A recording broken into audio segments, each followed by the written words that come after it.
পৌষ মাস পড়ে গেছে। পৌষ মাস মানেই পিঠের মাস। এর আগেও আমার অনেক ভিডিও এসেছে নানা রকম পিঠে। আজকে আমি একটা মিক্স অ্যান্ড ম্যাচ করে একটা ভাপা পিঠে রেসিপি শেয়ার করছি। তো দেখে নি কি কি লাগছে, কিভাবে করছি। আশা করি সম্পূর্ণ ভিডিওটাতে আমার সঙ্গে থাকবেন। প্রথমেই এখানে আমি 1 কাপ মতো মুগ ডাল ভালো করে শুকনো খোলায় ভেজে নেব। সুন্দর গন্ধ আসলে ওটাকে নাবিয়ে নিয়ে ভালো করে ধুয়ে 1 ঘন্টা মতো জলে ভিজিয়ে রাখবো। একটা ছোট এলাচকে আমি কুচি করে নিয়েছি, এটাকে দিয়ে আমি সেদ্ধ করব ডালটাকে।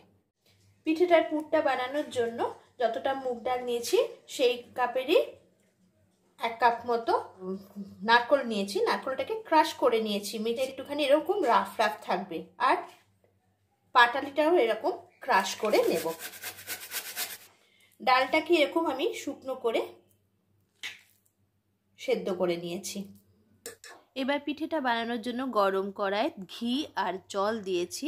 আর এর মধ্যে একটু চিনি মিশিয়ে জলটা ফুটতে রেখেছি। জলটা যখন উঠবে তখন তার মধ্যে চালের গুঁড়ো দিয়ে সেটাকে ভালো করে মণ্ড তৈরি করব। আমার মণ্ডটা একদম তৈরি হয়ে গেছে, সফট হয়েছে। এটাকে ঠান্ডা করতে রেখে দিই। একটু হাত ছোঁয়াতম ঠান্ডা হলে মেখে নেব ভালো মতো।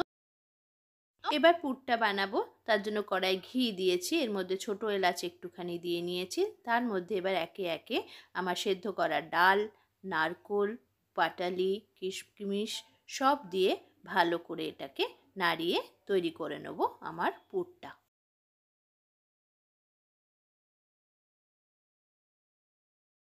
পুরটা যখন এই অবস্থায়, আমি এটাকে নাবিয়ে ঠান্ডা হতে দেব। এবার আমি পিঠেটাকে তৈরি করব। এর থেকে লেচি কেটে নেব ছোট ছোট করে। যেভাবে পুলি পিঠে বানাই সেরকম ভাবে বাটির মতো তৈরি করে নেব। পিঠে তৈরি করার সময় ঠিক যেভাবে পুরটা ভেতরে দিয়ে তৈরি করে সেইভাবেই আমরা পুরটাকে প্রতিটা পিঠের মধ্যে ভরে নেব। পিঠের পুরটা যখন ভরবো তখন তার আগে আমরা একটা কড়াতে জল বসিয়ে দেব।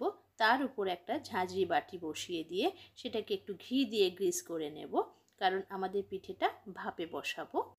আধ ঘন্টা মতো আমি পিঠেগুলোকে ভাপে বসিয়ে রেখেছিলাম। আমার পিঠেটা একদম তৈরি হয়ে গেছে। আশা করি আপনারাও বাড়িতে একবার ট্রাই করবেন। আর মোমোস কারহাই ইউটিউব চ্যানেলটিকে লাইক, শেয়ার আর সাবস্ক্রাইব করবেন। এতক্ষণ আমার সঙ্গে থাকার জন্য থ্যাংক ইউ।